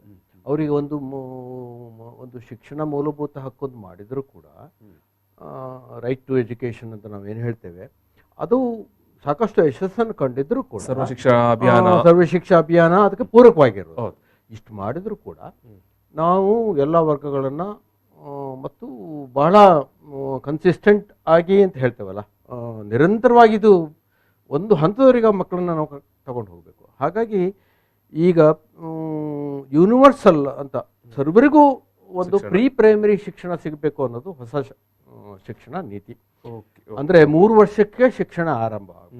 ಎಷ್ಟೋ ಜನ ಇದಕ್ಕೆ ವಿರೋಧ ವ್ಯಕ್ತಪಡಿಸಿದ್ದಾರೆ, 3 ವರ್ಷಕ್ಕೆ ಅಂತ ಶಿಕ್ಷಣ ಕೊಡೋದು. ಆದರೆ ಸಿಟಿ ಒಳಗೆ ಇದು ಅಷ್ಟು ವಿರೋಧ ಕಾಣಿಸ್ತಾ ಇಲ್ಲ, ಯಾಕಂದ್ರೆ ಅಲ್ಲಿ ಎಲ್ಲ ಕೆ ಜಿಗಳು ಸ್ಟಾರ್ಟ್ ಆಗಿದೆ. 2 ವರ್ಷ 1 ವರ್ಷಕ್ಕೆ ಈ ಬೇಬಿ ಸಿಟ್ಟಿಂಗ್ ಇಂಥವೆಲ್ಲ ಇದ್ದವರಿಗೆ ಇಷ್ಟು ಅವ್ರಿಗೇನು ಅಂತಂದ್ರೆ ಮನೇಲಿ ಏನು ಮಾಡ್ಲಿಕ್ಕೆ ಆಗದೆ ಶಾಲೆ ಒಳಗೆ ಮಾಡಲಿ ಅಂತ. ಆದರೆ ದೊಡ್ಡ ಮಟ್ಟದ ಸಮಾಜದ ಒಂದು ಮಕ್ಕಳು, ಸಣ್ಣ ಮಕ್ಕಳು ಇದರಿಂದ ಹೊರಗಡೆ ಇದ್ರು. ಪ್ರೀ ಪ್ರೈಮರಿ ಅದು ಬಾಲವಾಡಿ ಅನ್ನೋ ಕಾನ್ಸೆಪ್ಟ್ ಬಂತು. ಆದರೂ ಕೂಡ 3 ವರ್ಷಕ್ಕೆ ಒಂದು ಸ್ವರೂಪದ ಒಂದು ರಚನಾತ್ಮಕವಾದಂಥ ಒಂದು ಶಿಕ್ಷಣ. ಆದರೆ ಒಂದು ಕೆಲವು ಟೀಕೆಗಳಿವೆ, ಆ ವಯಸ್ಸಿನಲ್ಲಿ ಮಕ್ಕಳು ಆಡಬೇಕು, ಹೆಚ್ಚು ಜೊತೆಗೆ ಇರಬೇಕು ಎಲ್ಲ ಹೌದು. ಆದರೆ ಅಲ್ಲೂ ಕೂಡ ಈ ಶಿಕ್ಷಣ ನೀತಿಯಲ್ಲಿ ಹೇಳಿದ್ರು ಅದನ್ನೇ, ಅವರು ಆಡ್ತಾನೆ ಚಟುವಟಿಕೆಗಳ ಆಧಾರಿತವಾಗಿ ಅವರು ಸೈಕೋಮೀಟರ್ ಅನ್ನೋ ಇದನ್ನ ಒಂದು ಪದವನ್ನು ಬಳಸಿದ್ದಾರೆ. ಅಂದ್ರೆ ಅದು ತುಂಬಾ ವೈಜ್ಞಾನಿಕವಾಗಿ ಮಕ್ಕಳ ಮೆದುಳಿನ ಬೆಳವಣಿಗೆ ಆಧಾರದ ಮೇಲೆ ಆ ಬೆಳವಣಿಗೆ ಆ 3 ವರ್ಷದಿಂದ 6 ವರ್ಷವರೆಗೆ ಏನು ಬೆಳವಣಿಗೆ ಆಗುತ್ತೆ, ಆ ಬೆಳವಣಿಗೆಗೆ ನಾವು ಪೂರಕವಾದಂಥ ಶಿಕ್ಷಣವನ್ನು ಕೊಡದೆ ಹೋದರೆ ಈ ಮಕ್ಕಳಲ್ಲಿ ಕೆಲವು ವರ್ಗಗಳು ಸೃಷ್ಟಿಯಾಗ್ಬಿಡ್ತವೆ. ಈಗ ಈ ಶಿಕ್ಷಣ ಪಡೆದು ಫಸ್ಟ್ ಸ್ಟ್ಯಾಂಡರ್ಡಿಗೆ ಬರ್ತಾರಲ್ಲ, ಮತ್ತು ಈಗ ಏನೂ ಇಲ್ಲದೆ ಫಸ್ಟ್ ಸ್ಟ್ಯಾಂಡರ್ಡಿಗೆ ಬರ್ತಾರೆ, ಅವರಲ್ಲಿ ಒಂದು ತುಂಬ ಹಿಂಜರಿತ ಕಂಡು ಬರ್ತದೆ. ಇದು ಸಾಕಷ್ಟು ಪ್ರಾಬ್ಲಮ್ಗಳು, ಸಾಕಷ್ಟು ಸಮಸ್ಯೆಗಳಾಗಿವೆ. ಅವರಿಗೆ ಒಳ್ಳೆ ಶಿಕ್ಷಣವೇ ಸಿಗದೆ ಅಂತ ಸ್ಥಿತಿ ಬಂದಿದೆ. ಹಾಗಾಗಿ 2 ಯೋಚನೆ ಮಾಡಿದ್ದಾರೆ. ಒಂದು, ದೊಡ್ಡ ಸಂಖ್ಯೆಯ ಮಕ್ಕಳನ್ನು ತಲುಪಬೇಕು. 2ನೇದು, ಅವರಿಗೆ ಪೌಷ್ಟಿಕವಾದಂಥ ಆಹಾರವನ್ನು ಕೊಡಬೇಕು ಅಂತ. ಅದು ಕೇವಲ ಬ್ರೇಕ್ಫಾಸ್ಟ್ ಮಾತ್ರ ಅಲ್ಲ, ಉಪಹಾರ ಮಾತ್ರ ಅಲ್ಲ, ಊಟ ಕೂಡ, ಊಟ ಮತ್ತು ಉಪಹಾರ 2. ಇದು ಒಂದು ಕಾಲದಲ್ಲಿ ತುಂಬಾ ಟೀಕೆಗೊಳಗಾದಂಥ ಕಾರ್ಯಕ್ರಮಗಳು ಇವೆಲ್ಲ. ಆದರೆ ದೇಶದಲ್ಲಿ ಪೌಷ್ಟಿಕತೆ ಕಡಿಮೆ ಇದೆ ಅನ್ನೋದನ್ನ ಜನ ಅರ್ಥ ಮಾಡ್ಕೊಂಡಿರ್ತಾರೆ. ಅದು ತುಂಬಾ ಕಡಿಮೆ ಇದೆ. ಮತ್ತೆ ಭಾರತ ಅನ್ನೋದೊಂದು ಗ್ರಾಮೀಣ ಭಾರತ ಮತ್ತು ಪೌಷ್ಟಿಕತೆ ತುಂಬಾ ಕಡಿಮೆ ಇದೆ. ಅದರಲ್ಲಿ ಹೆಣ್ಣು ಮಕ್ಕಳ ಒಂದು ದೇಹದಾಢ್ಯತೆ ಇದೆಯಲ್ಲ, ಅದು ಆ ಮಟ್ಟದಲ್ಲಿ ಹೇಗೆ ಆ ಶಾಲಾ ಮಟ್ಟದಲ್ಲಿ ಏನು ಬೆಳಿಬೇಕಾಗಿತ್ತು ಅದು ಬೆಳಿಲಿಲ್ಲ. ಅದು ಬೆಳೆದ್ರೆ ಆ ರೀತಿಯಾದಂಥ ಬೆಳವಣಿಗೆ ಆದ್ರೆ ಮಾತ್ರ ಸಾಕಷ್ಟು ದೇಶ ಸಾಧನೆಗಳನ್ನು ಕಾಣಲಿಕ್ಕೆ. ನೋಡಿ, ಇಂಥ ಕೊರೋನಾ ಟೈಮ್ ದೇಶದ ದೊಡ್ಡ ಸಂಪತ್ತು ಶಿಕ್ಷಣ ಅಂದ್ರೆ ಅದು ಇವೆಲ್ಲವೂ ಸೇರಿರ್ತಕ್ಕಂಥದ್ದು ಮಾತ್ರ ಶಿಕ್ಷಣ. ನೋಡಿ, ಈಗ ಕೊರೋನಾ ಟೈಮಲ್ಲಿ ನಮ್ಮನ್ನು ಕೈ ಹಿಡಿದಿದ್ದು ಯಾವುದು? ಕೃಷಿ ಅಲ್ವಾ? ಎಲ್ಲರೂ ಪೇಟೆ ಬಿಟ್ಟು ಓಡಿ ಹೋಗಿದ್ದು ಎಲ್ಲಿಗೆ? ಅವರು ಊರಿಗೆ ಹೋಗಿ ಅದನ್ನು ಮಾಡಿಕೊಂಡ್ರು. ನಮ್ಮ ಕೃಷಿ ಉತ್ಪಾದನೆ ತುಂಬಾ ಜಾಸ್ತಿ ಆಗಿದೆ ಈಗ. ಅದು ನಮ್ಮ ಈಗ ಒಂದು ಕೈ ಹಿಡಿದಿದೆ. ಬೇರೆ ಬೇರೆ ಮಾರ್ಗಗಳು ನಮಗೆ ಗೊತ್ತಾದಾಗೆ ಅದು ಒಂದು. ಆಮೇಲೆ ಈಗ ನಾವು 5+3+4+4 ಅಂತ ಶಿಕ್ಷಣ. ಈಗ 12ನೇ ತರಗತಿ ಅನ್ನೋದು ಈಗ PUC ಅಂತ ಉಳಿಯೋದಿಲ್ಲ, ನಿಮ್ಮಲ್ಲಿ SSLC ಅಂತ ಆ ರೀತಿ ಅಲ್ಲ. 9, 10, 11, 12 ಒಂದು, ಅದು ಹೈಯರ್ ಸೆಕೆಂಡ್ರಿ ಒಳಗೆ ಬರ್ತದೆ.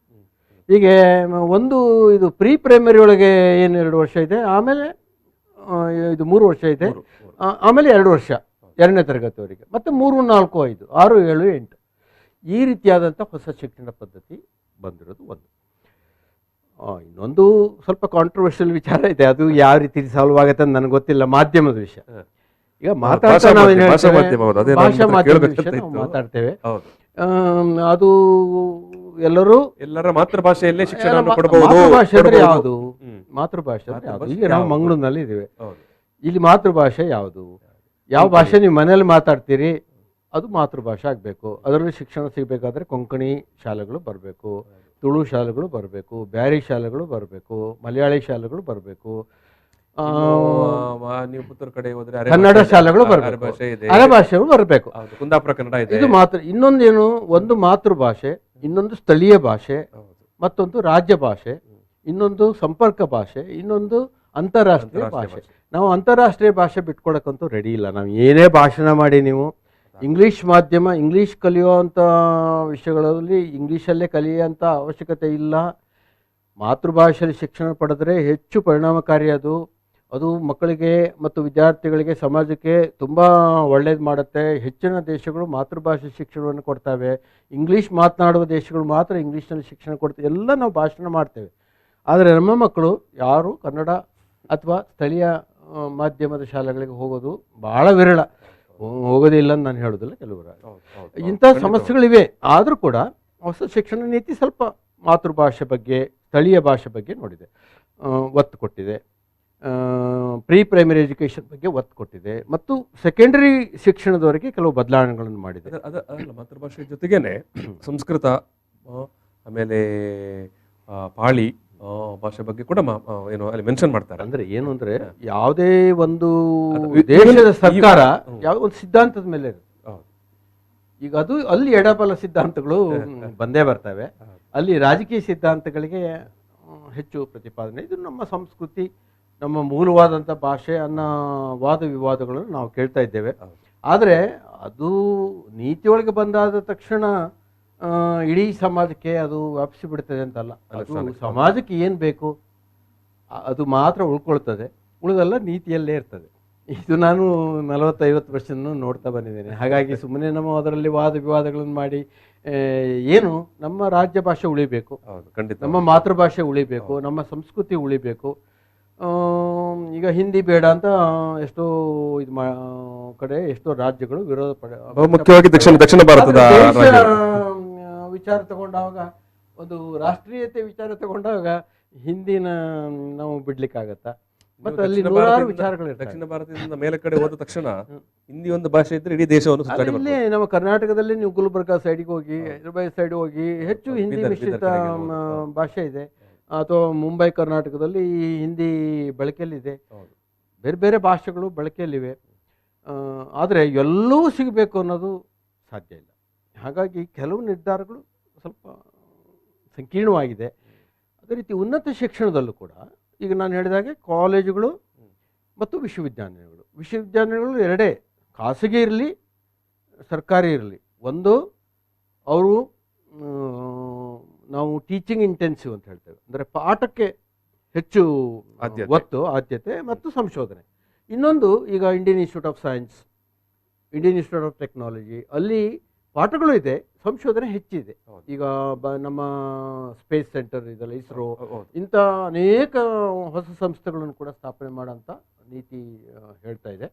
ಇದು ಆದರೂ ಒಳ್ಳೆಯದು, ಭಾಳ ದೀರ್ಘಕಾಲೀನ ನೀತಿ ಇದು. 2040ರವರೆಗೆ ಇದಿದೆ. 2040ರವರೆಗೆ ನಾವು ಯಾರು ಇರ್ತೇವೆ ಅಂತ ನಮಗೆ ಗ್ಯಾರಂಟಿ ಇಲ್ಲ. ಮತ್ತು ಬದಲಾವಣೆಗಳು 1 ವರ್ಷದಲ್ಲಿ ಸಾಕಷ್ಟು ಬದಲಾವಣೆಗಳು ಆಗ್ತವೆ. ಆದರೆ ವಿಶ್ವವಿದ್ಯಾನಿಲಯ ಮಟ್ಟದಲ್ಲೂ ಕೂಡ ಬದಲಾವಣೆಗಳನ್ನು ಹೇಳಿದೆ. ಕಾಲೇಜು ಮಟ್ಟದಲ್ಲೂ ಕೂಡ ಕಾಲೇಜುಗಳು ಹೇಗಿರಬೇಕು, ದೊಡ್ಡ ಸಂಖ್ಯೆಯ ಕಾಲೇಜ್ ಇರಬೇಕು ಮತ್ತು ಬಹು ಶಿಸ್ತಿನ ಕಲಿಕೆ ಇರಬೇಕು. ನಮ್ಮಲ್ಲಿ ಬರೀ commerce college, arts college, science college, ಯಾವ ಕೋರ್ಸ್ಗೆ ಇವತ್ತಿನ ದಿನದಲ್ಲಿ ಡಿಮಾಂಡ್ ಜಾಸ್ತಿ, ಅಲ್ಲೇನು ಬ್ಯಾಂಕ್ಗೆ ಏನೋ ಸಿಗ್ತದೆ ಅಂತ ತಿಳ್ಕೊಂಡಿದ್ದಾರೆ. ಬ್ಯಾಂಕೇ ಮುಚ್ಚುತ್ತಾ ಇದೆಯಲ್ಲ, ಹಾಗೆಲ್ಲ ಅದು ಬಹು ಶಿಸ್ತಿಯ ಉನ್ನತ ಶಿಕ್ಷಣ ಸಿಗಬೇಕು. ಅದು ಕಾಮರ್ಸ್ ಕಲ್ತವ ಇದನ್ನು ಮಾನವಿಕ ವಿಷಯಗಳನ್ನು ಕಲಿಬಾರ್ದು, ಭಾಷೆ ಕಲಿಬಾರ್ದು ಅಂತಿಲ್ಲ, ಸಾಹಿತ್ಯ ಕಲಿಬಾರ್ದು ಅಂತಿಲ್ಲ. ಅದಕ್ಕೆ ಈ ಹೊಸ ಶಿಕ್ಷಣ ನೀತಿ ಒತ್ತು ಕೊಟ್ಟಿದೆ. ಇದು ತುಂಬ ಕಷ್ಟದ ಕೆಲಸ. ಇದನ್ನು ತರೋದು, ಈ ಶಿಸ್ತನ್ನು ಮತ್ತೆ ತರಬೇಕಲ್ಲ. ಕಾಲೇಜ್ ವಿಶ್ವವಿದ್ಯಾನಿಲಯದಲ್ಲಿ ಬಹು ಶಿಸ್ತಿನ ವಿಚಾರಗಳನ್ನು, ಒಬ್ಬ ಇಕನಾಮಿಕ್ಸು, ಮ್ಯಾಥಮೆಟಿಕ್ಸು, ಸೈನ್ಸು ತಗೊಳ್ಳೋಂಥ ಇದನ್ನು ತರಬೇಕಲ್ಲ. ಇದು ಸ್ವಲ್ಪ ಕಷ್ಟದ್ದು. ಖಾಸಗಿ ಮತ್ತು ಸರ್ಕಾರಿ ವ್ಯವಸ್ಥೆಗೆ ಹೆಚ್ಚು ಒತ್ತಿದೆ, ಸಾಕಷ್ಟು ಹಣ ಖರ್ಚು ಮಾಡ್ತಾ ಇದೆ ಅಂತ ಹೇಳಿ ಮುಂದೆ ಬಂದಿದೆ ಸರ್ಕಾರ. ಈಗ ಕೊನೆಯದಾಗಿ, ಯಾಕಂದರೆ ಈ ಸಂವಾದವನ್ನು ಮುಗಿಸುವಂಥ ಸಂದರ್ಭದಲ್ಲಿ ಸ್ಪೋರ್ಟ್ಸ್ ಆಕ್ಟಿವಿಟೀಸ್ ಬಗ್ಗೆ ಏನು ಹೇಳುತ್ತೆ? ಅವ್ರು ಏನು ಅಂದರೆ, ಸ್ಪೋರ್ಟ್ಸ್ ಮತ್ತು ಈ ಕಲ್ಚರಲ್ ಆಕ್ಟಿವಿಟೀಸ್ ಎಲ್ಲ ಸಮಗ್ರವಾಗಿ ಶಿಕ್ಷಣ ವ್ಯವಸ್ಥೆಯಲ್ಲೇ ಅಳವಡಿಸ್ಬೇಕು ಅಂತ. ಸ್ಪೋರ್ಟ್ಸ್ ಅನ್ನೋದು ಬೇರೆ ಅಂತಲ್ಲ, ಅದು ಕೂಡ ಕಲಿಕೆಯ ಒಂದು ಭಾಗವಾಗಿ ಮುಂದುವರಿಯುತ್ತೆ. ಅದಕ್ಕೆ ಒಂದು ವಿಶೇಷವಾದ ಕಲಿಕೆ ಅಂತಲ್ಲ. ಒಬ್ಬ ಯಾರಿಗೆ ಯಾವುದು ಇಂಟ್ರೆಸ್ಟ್ ಇದೆಯಾ ಅದು ಕಲಿಕೆ. ಇಲ್ಲಿವರೆಗೆ ಏನಾಗ್ತಿತ್ತು ಅಂದರೆ, ಕಲಿಕೆಗೂ ಮತ್ತು ಕ್ರೀಡಾಕ್ಕೂ ಸಂಬಂಧ ಇರಲಿಲ್ಲ. ಕ್ರೀಡೆಯಲ್ಲಿ ಹೆಚ್ಚು ಸಾಧನೆ ಮಾಡಿದವರು ಆ ಕ್ಷೇತ್ರದಲ್ಲಿ ಮುಂದೆ ಹೋಗ್ತಾ ಇದ್ರು, ಕಲಿಕೆ ಬಗ್ಗೆ ಹೆಚ್ಚು ಒತ್ತು ಕೊಡ್ತಾ ಇರಲಿಲ್ಲ. ಈಗ ಹಾಗಿಲ್ಲ. ಈಗ ನೀವು ಕ್ರೀಡೆಯಲ್ಲಿ ಮುಂದುವರೆದರೆ ನೀವು ಕ್ರೀಡೆ ಕೂಡ ನಿಮ್ಮ ಕಲಿಕೆ ಒಂದು ಭಾಗ ಆಗಿರ್ತದೆ. ಸಂಗೀತ ಆಗಿದೆ. ಆದರೆ ಇದು ಹೇಳಿದಷ್ಟು ಸುಲಭ ಅಲ್ಲ ಅನ್ನೋದು ನಮಗೆಲ್ಲರಿಗೂ ಅರ್ಥ ಇದೆ. ಯಾಕಂದ್ರೆ ನಾವು ಆ ಕ್ಷೇತ್ರದಲ್ಲಿ ಇದ್ದವರು, ಕ್ಷೇತ್ರದಲ್ಲಿ ಇಲ್ಲೇ ಇದ್ದವರು ಹೆಚ್ಚು ಮಾತಾಡ್ತಾರೆ. ಕ್ಷೇತ್ರದಲ್ಲಿ ಇದ್ದವರು ಅದರ ಅಗಾಧತೆ ಏನು ಮತ್ತು ವಾಸ್ತವಿಕತೆ ಏನು ಅನ್ನೋ ಕೂಡ ಅರ್ಥ ಮಾಡ್ಕೊಳ್ತಾರೆ, ಯಾವ ರೀತಿಯಲ್ಲಿ ಇರ್ತದೆ ಅಂತ. ಇದು ಅಲ್ಲ, ಆದರೆ ಈ ಆಶಯಗಳೆಲ್ಲ ಜಾರಿಗೊಂಡ್ರೆ ಒಳ್ಳೆಯದು. ಆಗದೆ ಹೋದರೂ ಕೂಡ ಒಂದು ಹಂತದ ಬದಲಾವಣೆಗಳಾದರೂ ಆಗಲಿ ಅನ್ನೋದು ನಮ್ದು ಆಶೆ. ಒಂದು ಪ್ರಕ್ರಿಯೆಗೆ ನಾವು ಚಾಲನೆ ಕೊಟ್ಟ ಹಾಗೆ. ಮತ್ತೆ ಶಿಕ್ಷಕರ ನೇಮಕಾತಿ ಆಗ್ತಾ ಇಲ್ಲ, ಮುಖ್ಯವಾಗಿ ಶಿಕ್ಷಕರ ಕೊರತೆಯನ್ನು ಇವತ್ತು ದೇಶ ಎದುರಿಸ್ತಾ ಉಂಟು. ಖಾಸಗಿ ವ್ಯವಸ್ಥೆ ಒಳಗೆ ವ್ಯಾಪಾರೀಕರಣ ಜಾಸ್ತಿ ಇದೆ. ಮತ್ತು ಹೊಸ ಶಿಕ್ಷಣ ನೀತಿಯು ಕೂಡ ಅದ್ರ ಬಗ್ಗೆ ಅಸಹಾಯಕತೆನೇ ಹೇಳಿದೆ. ಅವರು ಕೂಡ ಖಾಸಗಿ ವಿಷಯ ಮಾತಾಡ್ತಾರೆ, ಫಿಲಾಂಥ್ರಪಿಕ್ ಅಂತ ಹೇಳ್ತಾರೆ. ಅಂದರೆ ಲೋಕೋಪಕಾರಿ ಶಿಕ್ಷಣ ಸಂಸ್ಥೆಗಳು ಬರಬೇಕು ಅಂತ. ಇದು ಉಪಕಾರಿ ಅನ್ನೋದು ಹೆಚ್ಚಾಗಿ ಇನ್ವರ್ಟೆಡ್ ಸೇವೆ ಉಪಕಾರ ಸೇವೆ ಮತ್ತು ಉಪಕಾರ ಅನ್ನೋದು ಸ್ವಲ್ಪ ಇನ್ವರ್ಟೆಡ್ ಕಾಮದಲ್ಲಿ ಬರ್ತದೆ. Yes sir, thank you. ವೀಕ್ಷಕರಿಗೆ ಒಂದು ಸಂವಾದವನ್ನು ಸಮಾಪನ ಮಾಡೋ ಸಂದರ್ಭದಲ್ಲಿ ಪ್ರೊಫೆಸರ್ ಎಂ ನರಹರಿ ಅವರು ಈಗಾಗಲೇ ನಾನು ಹೇಳಿದ್ದೇನೆ, ಇದೊಂದು ಸಮಗ್ರವಾದಂಥ ವಿಚಾರ. ಕೇವಲ ಒಂದು ತಾಸಿನ ಮಾತುಕತೆಯಲ್ಲೇ ನಾವು ಯಾವುದೇ ಒಂದು ತಾರ್ಕಿಕ ಹಂತಕ್ಕೆ ಬರಲಿಕ್ಕೆ ಆಗೋದಿಲ್ಲ. ಸಂವಾದವಾದ ಅದೊಂದು ವಿಚಾರದಲ್ಲಿ ಕೂಡ ನಾವು ಅದಕ್ಕಾಗಿ ನಿರಂತರವಾಗಿ ಈ ಒಂದು ವಿಚಾರವಾಗಿ ಮಾತಾಡ್ತಾ ಇದ್ದೇವೆ. ಇವತ್ತು ಈ ದಿವಸ ನಮ್ಮ ಜೊತೆಗೆ ಎಷ್ಟೊತ್ತು ಮಾತನಾಡಿದಂಥ ನಾನು ಪ್ರೊಫೆಸರ್ ಎಂ ನರಹರಿ ಅವರಿಗೆ ನಾನು ಸಮಸ್ತ ವೀಕ್ಷಕರ ಪರವಾಗಿ ಮತ್ತು ವಿ4 ಸ್ಟುಡಿಯೋದ ಪರವಾಗಿ ಪ್ರೀತಿಯ ಧನ್ಯವಾದ ಸಮರ್ಪಣೆ ಮಾಡ್ತೀನಿ ಸರ್. ಧನ್ಯವಾದಗಳು ಸರ್.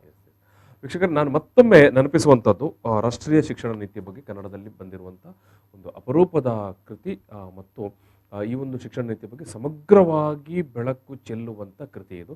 ಪ್ರೊಫೆಸರ್ ನರಹರಿ ಬರೆದಿರುವಂಥದ್ದು ಶಿಕ್ಷಣ ಮನ್ವಂತರ ಅನ್ನುವಂಥ ಕೃತಿ. ಮೊನ್ನೆಯಷ್ಟೇ ಈ ಒಂದು ಕೃತಿ ಬಿಡುಗಡೆ ಆಗಿದೆ. ಈ ಕೃತಿಯಲ್ಲಿ ನಿಮಗೆ ಶಿಕ್ಷಣ ನೀತಿಯ ಬಗ್ಗೆ ಸಮಗ್ರವಾದಂಥ ಒಂದು ಅವಲೋಕನ ಮಾಡಲಿಕ್ಕೆ ಮತ್ತು ಭಾರಿ ನಿಷ್ಪಕ್ಷಪಾತವಾದ ನೆಲೆಯಲ್ಲಿ ನಿಂತು ಅವರು ಈ ಕೃತಿಯಲ್ಲಿ ಬರೆದಿದ್ದಾರೆ.